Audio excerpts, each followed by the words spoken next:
እኔ እኮ ማርያምን ነው የምለው ሲሙ እኔ አሁን ኧረ እባክህ ወንድሜ እሷን የሚያህል የለብኝም ልንገርህ እኔ እስላም ነኝ እኮ አሁንም ሙስሊም ነዎት? አዎ እኔ እስላም ነኝ አሁን አሁን እሷ ትታየኛለች ግን እሷን ግን የብቻዎት ይዘዋታል አዎ እኔማ ለምን የክፉ ቀን የናታ በዱላ ታራ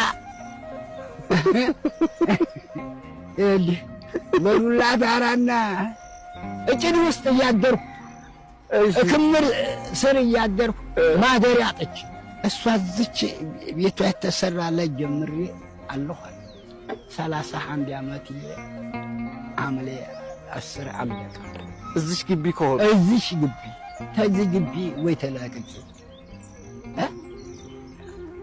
ውጡ ቢሎትም በቃ መውጣት አይፈልጉም። በወጣ ወት እንዴት ሄዳለሁ? ምን መሄጃለሁ? አባታችን እድሜ ይስጦት። ልክ እንደሳቸው ደግሞ እመቤቴን የሚወዳት ደግሞ ኮሜንት ላይ ማርያም ማርያም ማርያም ማርያም እያላችሁ እስኪ ጻፉላት።